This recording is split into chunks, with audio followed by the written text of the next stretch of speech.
ಬಿಜೆಪಿಯ ಭೀಷ್ಮ ಎಂದೇ ಕರೆಸಿಕೊಳ್ಳುವ ಪುತ್ತೂರಿನ ಮಾಜಿ ಶಾಸಕ ಉರಿಮಚಲು ಕೆ ರಾಮ್ ಭಟ್ ಅವರ ಆರೋಗ್ಯದಲ್ಲಿ ಏರುಪೇರಾಗಿರುವ ನಿಟ್ಟಿನಲ್ಲಿ ಅವರನ್ನು ಆಸ್ಪತ್ರೆಗೆ ದಾಖಲಿಸಲಾಗಿದೆ.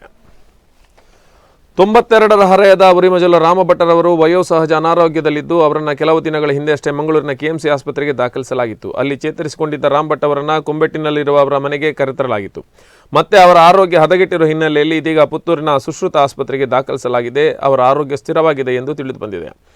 ಜನಸಂಘದ ಪ್ರಭಾವಿ ನಾಯಕರಾಗಿ, ವಕೀಲರಾಗಿ, ಪುತ್ತೂರು ನಗರಸಭೆ ಅಧ್ಯಕ್ಷರಾಗಿ, ಕ್ಯಾಂಪ್ಕೋದ ಅಧ್ಯಕ್ಷರಾಗಿ, ವಿವೇಕಾನಂದ ವಿದ್ಯಾವರ್ಧಕ ಸಂಘದ ಅಧ್ಯಕ್ಷರಾಗಿ, ಪುತ್ತೂರಿನ ಶಾಸಕರಾಗಿ, ಭಾರತೀಯ ಜನತಾ ಪಾರ್ಟಿಯ ಮುಂಚೂಣಿಯ ಮುಖಂಡರಾಗಿ ಸೇರಿದಂತೆ ವಿವಿಧ ಕ್ಷೇತ್ರಗಳಲ್ಲಿ ತೊಡಗಿಸಿಕೊಂಡಿದ್ದ ರಾಮ ಭಟ್ರವರು ತಮ್ಮ ಇಳಿ ವಯಸ್ಸಿನಲ್ಲಿ ಯುವಕರಂತೆ ಚಟುವಟಿಕೆಯಿಂದ ಕೂಡಿದರು.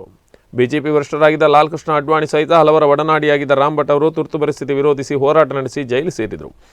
90ರ ಹರೆಯದಲ್ಲೂ ಅಗಾಧ ನೆನಪಿನ ಶಕ್ತಿ ಹೊಂದಿದ್ದ ರಾಮ್ ಭಟ್ ಅವರು ತನ್ನ ರಾಜಕೀಯ, ಶೈಕ್ಷಣಿಕ, ಸಾಮಾಜಿಕ ಜೀವನದ ಕುರಿತು ಮೆಲುಕು ಹಾಕ್ತಾ ಇದ್ರು.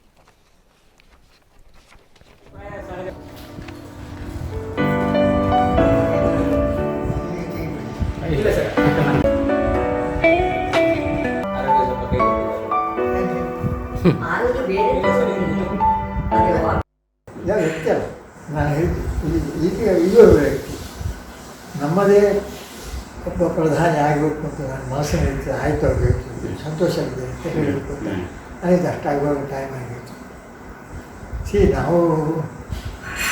ನಾವು ಅಷ್ಟಕ್ಕಲ್ಲ ಜೈಲಿಗೆ ಹೋದ್ದು, ಪೆಟ್ಟಿದ್ದು, ಅದೆಲ್ಲ ಅದೆಲ್ಲ ಅದಕ್ಕೆ ಅವರು ನನ್ನ ಹಿರಿಯ